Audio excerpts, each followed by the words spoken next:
हाय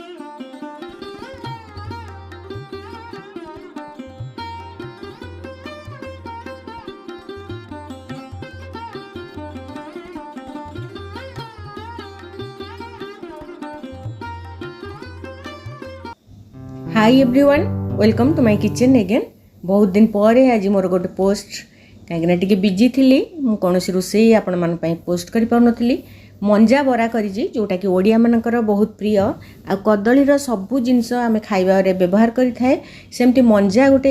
एमती गोटे परिबा आम परिवार गणी थाए मंजा को एमती गोटे परिबा जोटा कि गैस्ट्रिक पेसेंट मानक पई एटा गोटे रामबाण कहले चले आ किडनी पेसेंट मानक पई जार स्टोन भी होता है सेटा मंजा खाइले बहुत भल माने स्टोन सब बाहरी जाइए बोले कही से केरल साइड रे देखिए बहुत मंजा से माने यूज करथांती। सेमती मुझे मंजार तो बहुत प्रकार आइटम आपण मानक पोस्ट करके देखई जदि आपण माने मोर वीडियो पूर्व वीडियो सब देखिथिबे आज सेमती मंजा बहुत कणिया मंजा मु पाइथिली ताकू आ सांगे सांग करिवा पई मु ताकू बरा करिछि। मंजा एमती भी मंजा राई मंजार खट्टा मंजा को डालमारी भी पकई हुए एमती सब करके आमे खाई थाए किंतु आज मु मंजा बरा करिया पई मंजा प्राय गोटे खंड नेइथिली जोटा कि 20 टंकार केते ग्राम हबो मु कहि परिबिनी सेटा को काटिकी मु सिझेई देइतिली आ काटिला बेले तो देखिथिबे तार जो बाहरी थाए सीरा भलिया ताको काढी देइथिबे गरम पानी रे भलो भाबरे सिझी गला परे ताको हाथ रे मु चकटिकी रखिथिली। एथि बुट डाली रसुण आउ कंचा लंका ताको आमे बाटी दबा जदि एटा बाटी पारु नांती संगे संग करिवे ताले बेसन चाउल गुंड एसो मिसई परिवे टिके जीरा भी मु मिसईची आर गोटे पेस्ट करि दबा जोटा कि मंजा संगे मिसई के तार आम बरा तैयारी करबा कने बाइंडिंग पई दरकार हमर सेटा आ पियाज गोटे बड़ पियाज काटिकी देइची रसुण कंचा लंका तो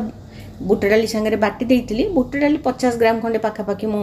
बतुरैतिली आ नड़िया टिके मिठा लागिबो बोली नड़िया दिया जाए आ गोटे आलू को मु कोरिकी पानी रे पकैतिली जाको चिपुड़ी के रखिची आ धनिया पत्र ए सब इंग्रेडिएंट नै कि मु करिची मंजार बरा सब को भलो भाबरे मिसै देला परे मंजा जो सिझी जाइतिला ताकू मु भलो भाबरे चकटी देइची कांगना बहुत जल्दी हबो सेमती खंड खंड भी चाहिए आपण माने यूज करि परिबे टिके बड़ बड़ काटिथिली बोली ताकू मु चकटी देकी हाथ रे